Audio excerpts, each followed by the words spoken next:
La Suzuki Hayabusa fue la moto que no solo rompió récords, sino que redefinió lo que significa ser la más rápida del planeta. Una máquina que lleva el nombre del halcón peregrino, el animal más rápido del mundo, capaz de alcanzar más de 320 km por hora. Pero esta no es solo una historia de velocidad, es una historia de ingenio, audacia y un desafío directo a la competencia. Ya que Suzuki de hoy diseñó la Hayabusa para cazar a sus rivales, especialmente a la Honda Blackbird, creando así una escena de personalización única que cambió las reglas del juego en el mundo de las motos deportivas. Imaginemos por un momento los años 90, una década dorada para los fanáticos del motor. Los autos deportivos estaban en su apogeo, el motocross dominaba las pistas y las motos deportivas japonesas e italianas dieron un salto tecnológico impresionante. Marcas como Kawasaki, Honda y Suzuki competían ferozmente, no solo por potencia, sino por dominar el mercado. Pero la obsesión por la velocidad en dos ruedas no era nueva. Retrocedamos aún más, a 1907, cuando Glenn Curtis, un pionero de la velocidad, estableció un récord mundial al alcanzar 219 km por hora en una moto con un motor V8 de avión.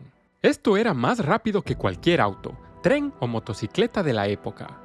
Décadas después, en 1949, la Vincent Black Shadow rompió la barrera de los 241 km por hora, manteniendo el título de la moto de producción más rápida durante 35 años y convirtiéndose en una leyenda.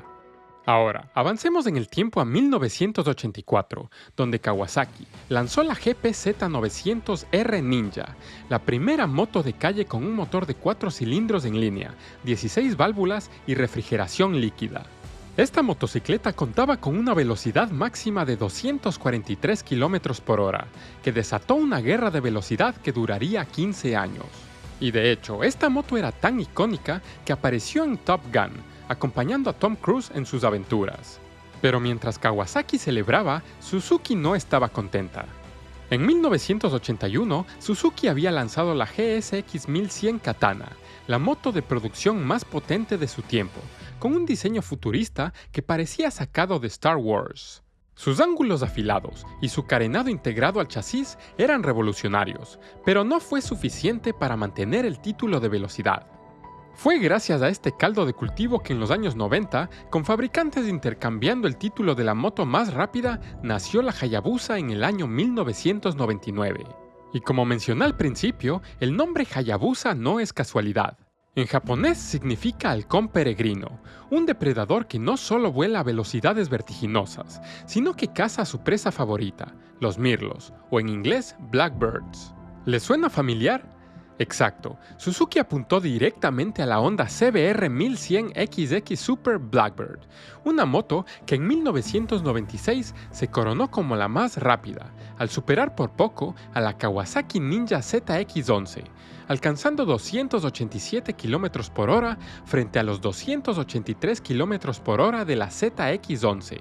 Pero Suzuki no quería solo superarla por 1 km por hora. Quería devorarla, y así nació el concepto de la Hayabusa, una moto que combinaría potencia brutal, aerodinámica revolucionaria y un diseño que dejaría a todos con la boca abierta.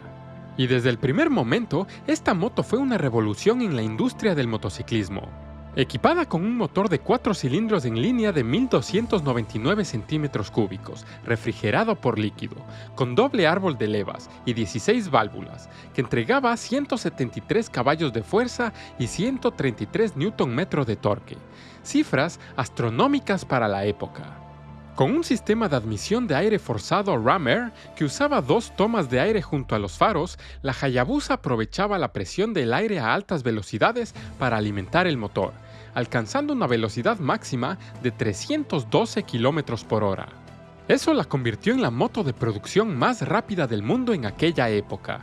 Pero no solo era rápida en línea recta, su tiempo de 0 a 100 km por hora de 2.7 segundos era más rápido que cualquier auto en 1999. El diseño de la Hayabusa, creado por Yoji Yoshiura, rompió moldes. Su forma bulbosa, resultado de extensas pruebas en el túnel de viento con un piloto a bordo, estaba diseñada para cortar el aire a casi 320 km por hora con estabilidad y eficiencia. El tanque de combustible permitía al piloto meter las rodillas para reducir la resistencia, y hasta el colín del asiento estaba moldeado para minimizar el arrastre. Incluso el carenado llevaba el kanji japonés para halcón peregrino, un guiño a su identidad. El diseñador Yoshiura lo dijo claro. Queríamos un impacto original y dominante, con una aerodinámica superior y el mayor rendimiento entre las motos de producción masiva. Y lo lograron, pero lo más sorprendente era su versatilidad. No era solo una bestia para la recta, sino una moto que podías usar para ir al trabajo, viajar largas distancias o incluso meterte en curvas con confianza. ¿Sabían que el diseño de la Hayabusa fue intencionalmente grotesco? Yoshiura confesó en el 2009 a MCN que quiso crear una moto que impactara visualmente, aunque no fuera la más bella. Queríamos que mediante el diseño la gente la mirara y dijera, ¿qué es eso?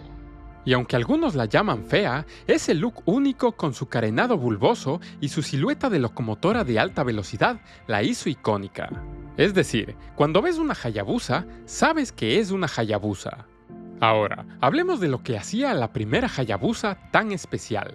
Su motor, aunque simple en concepto, era una obra maestra de ingeniería. Con un diseño de 16 válvulas y doble árbol de levas, incluía un contrapeso accionado por engranajes para reducir las vibraciones, haciendo que sus 250 kilogramos se sientan más ligeros de lo que eran. Por otro lado, la suspensión, perfectamente equilibrada, era lo suficientemente firme para las curvas agresivas, pero cómoda para los viajes largos. El chasis, inspirado en la legendaria GSX-R 750, era rígido y usaba el motor como parte estructural, una técnica que Suzuki perfeccionó. Este diseño, combinado con un brazo oscilante reforzado, aseguraba que la Hayabusa manejara bien tanto a bajas velocidades como en curvas cerradas. Pero la verdadera magia estaba en la aerodinámica. La Hayabusa fue diseñada para minimizar la resistencia al aire y manejar factores como vientos cruzados, presión en el piloto y hasta el calor del escape. Su carenado bulboso, su parabrisas amplio y la posición del piloto, que permitía esconderse detrás del carenado, hacían que alcanzar velocidades cercanas a los 300 km por hora fuera no solo posible, sino también estable. Imaginen eso en 1999, cuando las autopistas parecían curvas a esas velocidades. Y la fiabilidad era otra joya. Hay Hayabusas de primera generación con más de 240.000 kilómetros que siguen rugiendo como el primer día, un testimonio de la robustez de su motor japonés. La llegada de la Hayabusa desató una tormenta en el mundo de las motos deportivas. Honda intentó responder actualizando la Blackbird, con inyección de combustible y admisión de aire forzado, pero esto no fue suficiente. El halcón peregrino de Suzuki seguía siendo más rápido. Sin embargo, el verdadero drama vino con los rumores de la Kawasaki ZX-12R, una moto que prometía romper la barrera de los 320 km por hora.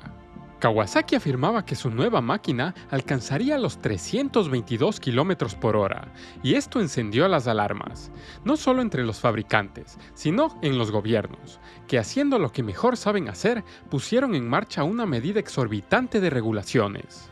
Más adelante, en el año 2000, los principales fabricantes japoneses, Suzuki, Honda, Kawasaki y Yamaha, firmaron un acuerdo llamado el Pacto de Caballeros, para limitar la velocidad máxima de sus motos a 300 km por hora. Y aunque la Hayabusa ya había alcanzado los 312 km por hora en 1999, las unidades producidas a partir del 2001 fueron limitadas electrónicamente. Ni Suzuki ni Kawasaki hicieron declaraciones oficiales sobre este pacto, pero Honda fue más abierta, confirmando que sus motos no superarían los 300 km por hora. Y cuando la ZX-12R salió en el año 2000, todos esperaban que rompiera récords. Pero sorpresa, también estaba limitada a 300 km por hora. Este acuerdo marcó el fin de la guerra de velocidad, al menos por un tiempo. Si quieren que haga un vídeo sobre los detalles de este acuerdo entre las marcas japonesas y cómo se llevó a cabo, déjenme saberlo en los comentarios. El Pacto de Caballeros no fue eterno. En el año 2007, MV Agusta, una marca italiana que no estaba involucrada en el acuerdo, lanzó la F4R312, capaz de superar los 300 km por hora. Y más adelante en el año 2016, Kawasaki rompió el pacto con la Ninja H2R, una moto solo para circuito que alcanzó los 400 km por hora. Pero para entonces, la Hayabusa ya había cementado su legado como la reina de la velocidad. Ahora, si hay algo que distingue a la Hayabusa más allá de su velocidad, es su impacto en la cultura de la personalización. Desde su lanzamiento, la Hayabusa se convirtió en un lienzo en blanco para los entusiastas. ¿Quieres un basculante de un solo lado? Hecho. ¿Suspensión neumática para un look más bajo? Claro. ¿Un turbo para llevar los 173 caballos de fuerza a 250 o incluso a 400 caballos de fuerza? Por supuesto. La fiabilidad del motor de la Hayabusa era tan legendaria que podías instalar un turbo sin modificar los componentes internos y aún así tener una moto confiable, que no daría ni un solo problema mecánico. Pero la personalización no se limitaba solamente a las motos. El motor de la Hayabusa, ligero y potente, encontró su camino en otros vehículos. Por ejemplo, existe un Smart Car con un motor de Hayabusa turboalimentado, una réplica del avión de carreras Bugatti Model 100 también.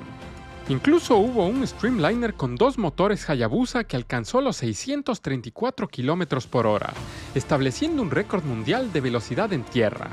Y no olvidemos su aparición en la cultura pop.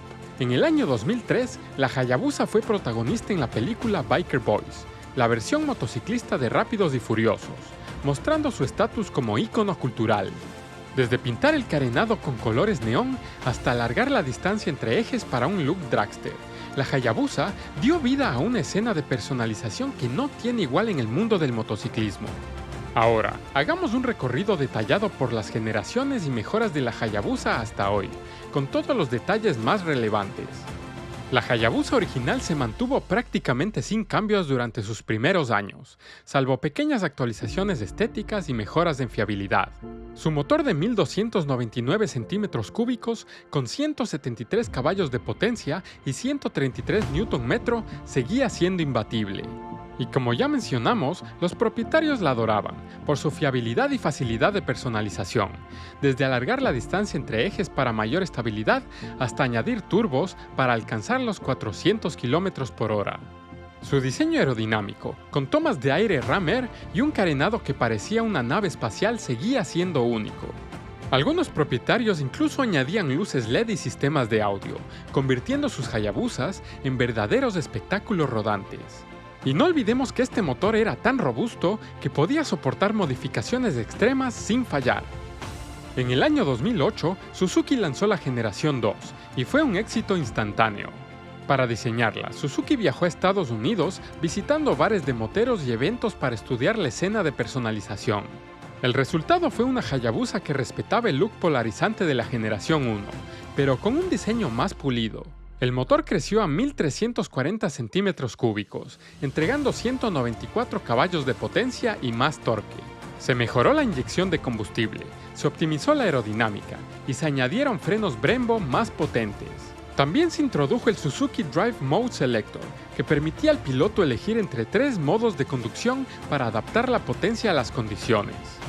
En el año 2013 se añadieron frenos ABS, mejorando la seguridad sin sacrificar el rendimiento.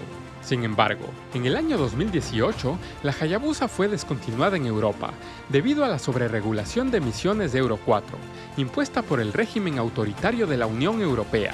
Un golpe duro para los fans europeos de bien, que aman las motos. Pero bueno, a pesar de esto, la generación 2 de la Hayabusa siguió siendo una favorita global por su combinación de potencia, estilo y fiabilidad. La generación 3 llegó en el año 2021 con un diseño renovado, pero fiel al ADN de la Hayabusa. El motor de 1340 centímetros cúbicos ahora produce 190 caballos de potencia, ligeramente menos que la generación anterior, pero con un enfoque en torque y entrega de potencia más suave para cumplir con la nueva imposición del régimen sobreregulador, la norma de emisiones de Euro 5. Esta versión incluyó un paquete electrónico de vanguardia, que incluía control de tracción, ABS en curvas, control de crucero, quick shifter bidireccional, control de freno motor y hasta un limitador de velocidad para arrancadas controladas. La aerodinámica se perfeccionó aún más, con un coeficiente de arrastre mejorado, y el nuevo cuadro de instrumentos TFT combina un diseño clásico con tecnología moderna. Esta tercera generación es la Hayabusa más avanzada de la historia, pero sigue siendo un halcón cazador, lista para devorar carreteras y miradas. La Hayabusa no solo es famosa en las calles, sino en la cultura pop. Además de Biker Boys, ha aparecido en videojuegos como Grand Theft Auto y Ride, y hasta en canciones de rap que celebran su velocidad y estilo, convirtiendo a esta moto en un símbolo de poder y libertad. Ahora, ¿por qué la Hayabusa es tan legendaria? No es solo por sus números: 312 km por hora en 1999, 173 caballos de potencia en su debut, 0 a 100 km en 2.7 segundos. Es porque Suzuki logró algo único: hacer que un rendimiento de otro mundo fuera accesible. Mientras que las motos como la Ducati Superleggera son joyas raras y extremadamente frágiles que pocos tocan, las Hayabusas están en la calle, personalizadas, vívidas, con miles de kilómetros recorridos y una fiabilidad que solo la mecánica japonesa puede ofrecer. Hay propietarios con 240.000 kilómetros en sus motos de primera generación, usándolas para todo, desde ir al café hasta cruzar continentes.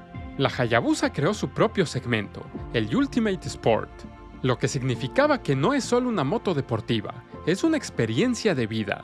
La Hayabusa también cambió las reglas al ser un Sport Tourer, ya que su parabrisas diseñado para alta velocidad también protege en viajes largos. Además, sus manillares y estribos con amortiguación hacen que las vibraciones no te agoten. Y sin lugar a dudas, es una moto que te tienta a ir a 300 km por hora, pero también te lleva a casa con comodidad. Esa dualidad es su magia. La Hayabusa no solo rompió récords de velocidad, sino que creó una comunidad de soñadores que ven en ella un lienzo para expresar su pasión. Y mirando al futuro, ¿qué le deparará a la Hayabusa? Con Kawasaki empujando los límites, con la Ninja H2R y otras marcas como BMW y Ducati lanzando hiperdeportivas, algunos se preguntan si Suzuki volverá a reclamar el trono de la velocidad. Rumores de una cuarta generación circulan, pero por ahora la generación 3 sigue siendo una fuerza imponente. Quizás Suzuki, como en 1999, esté trabajando en silencio, para sorprendernos con un nuevo halcón que vuele aún más alto. Pero lo que sí sabemos es que la Hayabusa nunca será solo una moto. Es un legado, una declaración de que los límites están para romperse. Y así llegamos al final de este viaje épico por la historia de la Suzuki Hayabusa, una moto que no solo alcanzó a la Blackbird, sino que conquistó nuestros corazones. Desde su debut en 1999 hasta la tercera generación del 2021, la Hayabusa ha demostrado que no se trata solo de velocidad, sino de libertad, de empujar límites, de soñar en grande. Es un recordatorio de que en un mundo de reglas y límites todavía hay máquinas que nos hacen sentir que podemos volar. Es una moto que inspira, que une a toda una comunidad de motociclistas, customizers y soñadores que ven en ella más que metal y gasolina. Ven un estilo de vida. Así que, ¿qué opinas de la Hayabusa? Si tienes una, cuéntanos tu historia en los comentarios. ¿Has personalizado la tuya? ¿Es tu sueño tener una? Déjamelo saber. Y si te gustó este video, no olvides darle like, suscribirte y activar las notificaciones para no perderte más contenido sobre motociclismo de velocidad. Además, si encontraste valioso este contenido, te invito a hacerte miembro del canal. Así apoyarás económicamente a la creación de más vídeos y a traer más historias sobre el mundo del motor en dos ruedas. Nos vemos en el próximo video.